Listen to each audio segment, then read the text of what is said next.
The prevalence of diabetes has risen, and you can see the correlation with the prevalence of obesity. Obesity has just skyrocketed. I could show you, maps of this country with different shadings, different states, how much of the population is obese, and it's just exploded in the last 2 decades.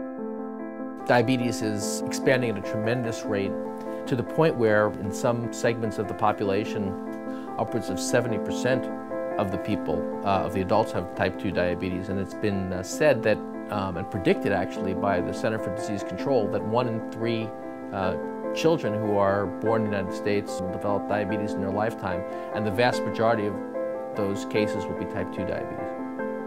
Typically, type 2 diabetes is usually diagnosed in adults, but what we are seeing now with the obesity in children, we are seeing diabetes in children as well, the type 2 diabetes. Children's Hospital never used to see type 2 in children, never. And they constantly see it now because of obesity in children. And that's now worldwide. It used to be more of a US problem, it's now growing to worldwide.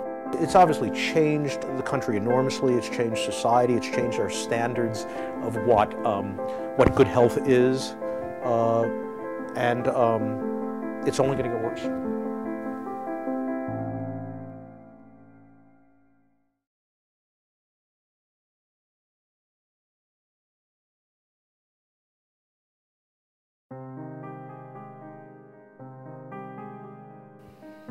I honestly don't know. It's in the billions. I couldn't really tell you. It's extraordinary. In 2007, they had an estimate of 174 billion. If you consider the pre-diabetes and gestational diabetes, it's over 200 billion. We currently think of type 2 diabetes as a disease which occurs in middle life and then leads to serious complications, in 60s or 70s. But now that there's this pervasive epidemic of diabetes among teenagers, when they get their complications in 20 years, they're going to be 40 years old. So it's not only the economic impact of having to take care of all of these people, which is enormous, but it's also going to be a society where a large proportion of the working force in their prime age are going to be out of work. They're all going to be on disability. They're not going to be able to work.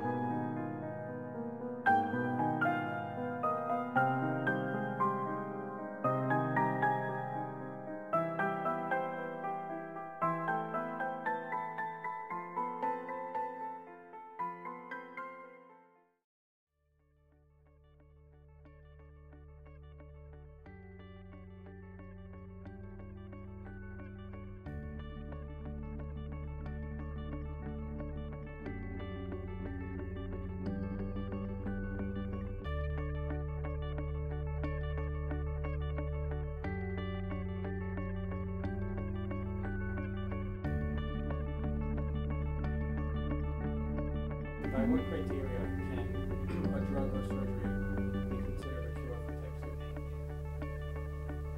type 2? I think if you have a normal hemoglobin A1C and normal glycemia, I think you could consider it a cure.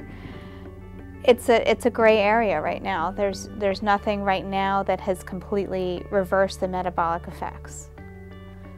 I think it's very debatable, how to explain cure. I haven't heard any straight answer on that. And I don't have a straight answer on that either. How you define cure. Cure, are you never going to ever have it again? Does that mean cure? Or is it cure for the time that you are careful? So it depends on how you define it. How can you be dead sure that it's a cure?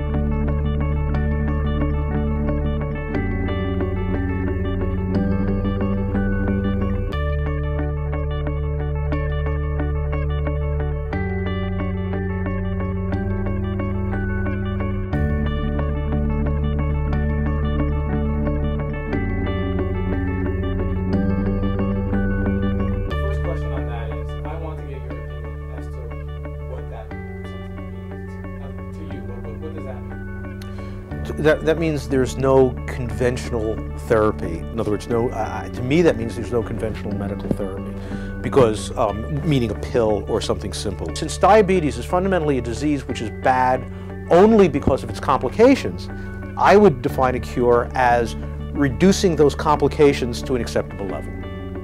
It's quite clear, I'm surprised actually, I didn't know that was their statement, because it's quite clear that you can significantly improve diabetes, and I think achieve something very close to a cure, if not a cure, by losing weight and exercising. I mean, there's no doubt about that.